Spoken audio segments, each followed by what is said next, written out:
don't even know what I'm going to say. But life is very, very interesting. God will talk to you through numbers. That's true. God will talk to you through numbers. And part of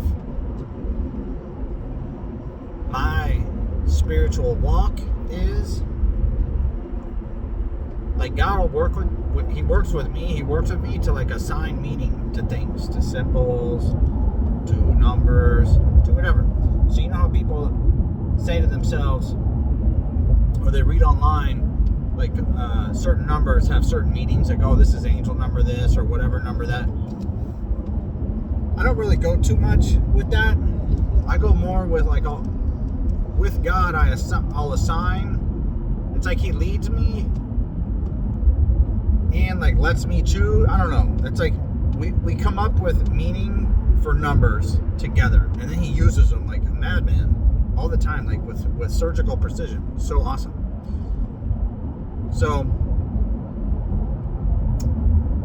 God will use numbers, God will use symbols, and different things, anomalies in life. Like we just did it right there. He does it all the time. Now, God will talk to you, but you kind of like you can't be trusted in your mind, because these devils get in your mind and they want to speak for God, right? They get in your mind, they want to speak for God, and they want to confuse you, and they want to detour you. They want you to feel like it's crazy, but it's not crazy. So the thinking and talking to God in your mind is one part of it. Now the confirming it in the outside world is a very important part. It really solidifies it. It solidifies it in a way to where you're not really questioning it, and you can depend on God to like make it very clear to you that number one, it's God, and number two, that it's what He wants. Now, there will be times where, and this is like part of the best type of confirmation, and it was a part of my journey, how God would tell me something, and then He would confirm it, and it would be like something to do, and then I wouldn't do it. It's like I would fight it, I would rebel, and then the consequences that came from that rebellion were severe, so painful, that it's like you learn a lesson, and then when God talks to you in the future, it's like He trains you well. It's like He whips you with the belt of truth so efficiently, so nicely. There's nothing like a good old butt whooping from Dad. From not Dad on earth, I mean from God in heaven. You know, the devil will work you, but when God, like, because with me, He'll let me know first. He'll be like, do this. I'll be like, I'll fight with them. I don't even know why. Like a rebellious kid, and I'll fight with them, and I won't do it. And then I'll get the butt whooping of butt whoopings. But it's like weird. He'll whoop my butt, but let the devil whoop my butt. It's like weird. It's like God is such a big guy. He's like the top boss. He doesn't really have to do anything.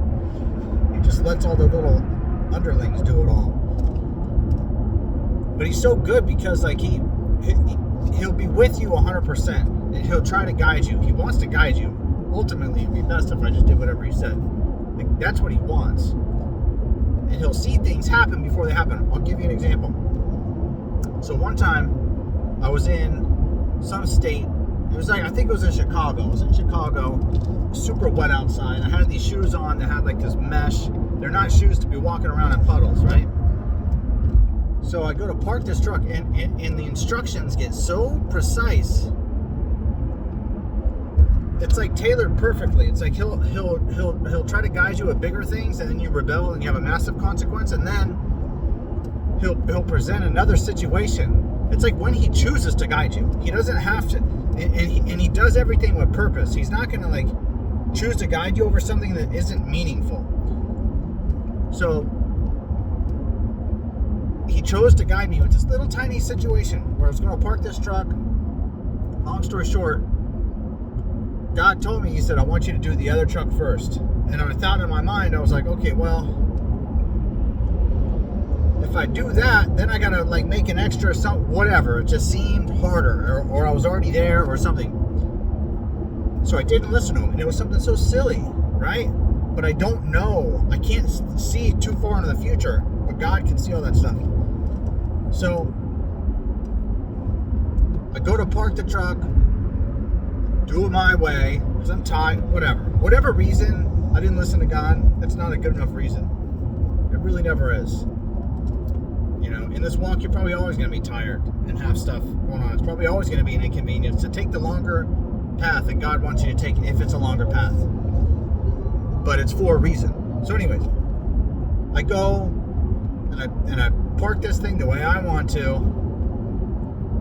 and I walk like halfway across this parking lot, and I step in this puddle, and my foot is soaked, and it's in the middle of winter. I'm like miserable. I can't even tell you everything I had to go through. It was like a very hard few days, to say the least. Most people couldn't handle it. So I step in this puddle, and then the second I step in the puddle, it's like all my memory came back, and I remembered that I had a pair of snow boots in the other truck, and I would have had to open it. I would have long story short, I would have switched my shoes. I would have changed them, because I had wanted those snow boots for a while, and they were right there. So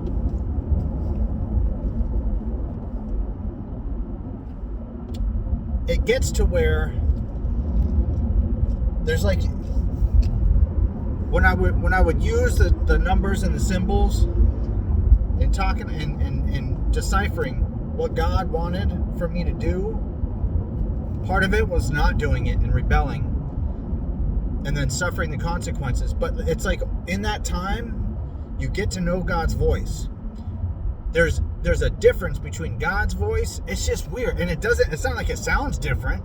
It's not like I don't even know if it feels different. It's just that it's different.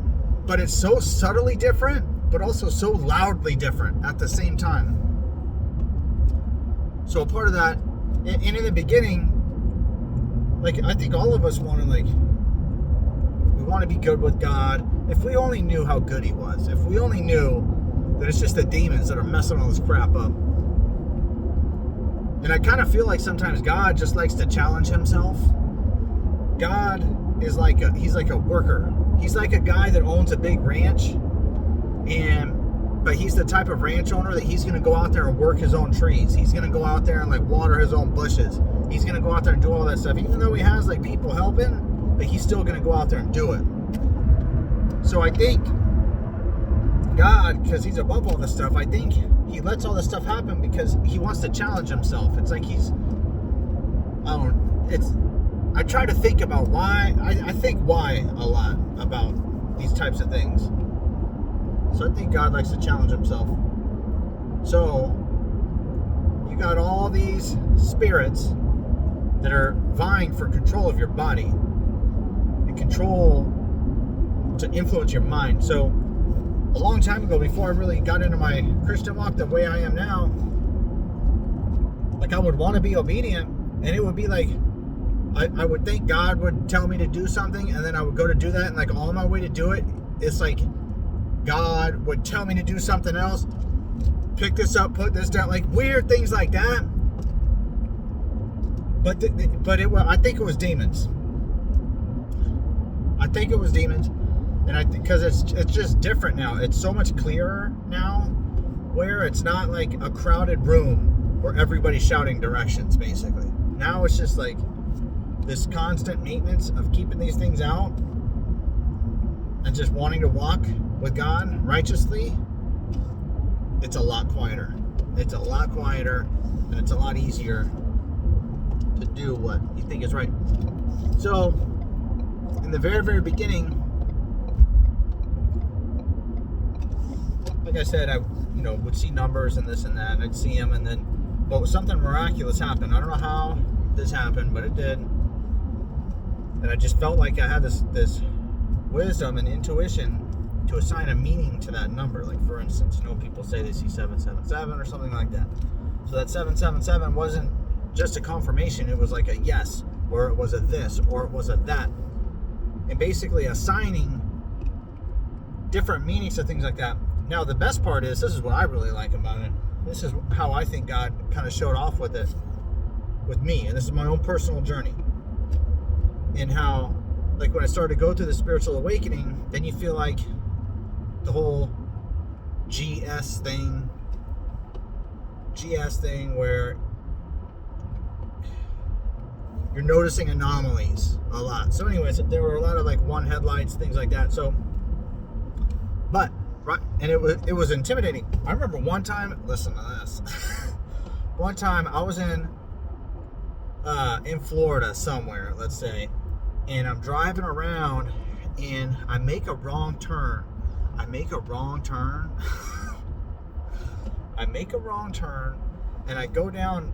It's like all these houses to the left, and it's like this canal on the right, and I'm driving down this canal, and I go a little bit too far than I should have, but it was great. I made a right turn. I made a right turn basically, because this is what happened. I went all the way down, like, so there's this canal, and there's all these houses over here, and then at the end of this canal is like a quarry. It's like, and it's closed on the weekend. I think it was the weekend, so there's nobody there. So it just dead ends into this quarry where nobody's there. There's no reason to be there. Nothing. So there comes a point where that last turn you could have went on, you go past that, there's just nothing there except for the quarry and a turnaround, because if you don't have access to it, you can't go in it. So I miss this turn. Actually, I make this turn and I have to turn around on this road, and I'm headed this way, back the opposite direction I was. And wouldn't you know it, I don't know how many cars I passed also going the wrong way. There was probably like, I don't know, 10, 11 cars. Could you imagine that? Feeling like something's going on, miss that turn, and then going back, and then literally looking at all these people in the face, like, wow. 1, 2, because they're exposed for that moment. They're exposed. So anyways, a lot of that was like the one headlight stuff, and God in his infinite wisdom would assign meaning to even that. So a lot of times, like, God will confirm through that. You see that, it's like seeing a 777. It's like seeing a this and seeing a that, and you assign meaning to these things, right? So that's God's counter move. That was God's counter move for me, right? So anyways, it's this very technologically advanced spiritual language that God presides over. And he's at the beginning of it and the end of it. He's at the beginning of it, meaning he'll tell you something first, boom. And then he'll confirm it on the outside, boom. Right? Then to get what he wants, to get his message across that it's him at the end of it, bam, to get you to understand that it was him. So I think that was a pretty big game changer for me. And really, like, all this stuff comes with an intense level of like persecution, and it squeezes. It's that refiner's fire. It squeezes out all the. It squeezes out. I don't know. It squeezes out all the goodness. Squeezes out whatever. I don't know what it squeezes out, but all I know is I'm a totally different person. And I trust God, and I hear Him a lot better. And it's a lot easier to decipher exactly what he's saying. And another good rule of thumb, God he's going to tell you good things. He's not going to tell you like bad things, right? So that was something in my beginning stages. That was something that like helped me decipher in the beginning stages. So that was important. But yeah, the symbols and numbers, I don't know if I was forced to learn it. I don't know. I think I was. I was like terrified and forced to learn it, depending on God. It was weird. It was like all that stuff was happening, but I was also having like miracles left and right. It's crazy stuff, man. It's crazy. It's crazy. More, please. More miracles. What? When much is given, much is required. You know? But anyways. So, go ahead and wrap this one up.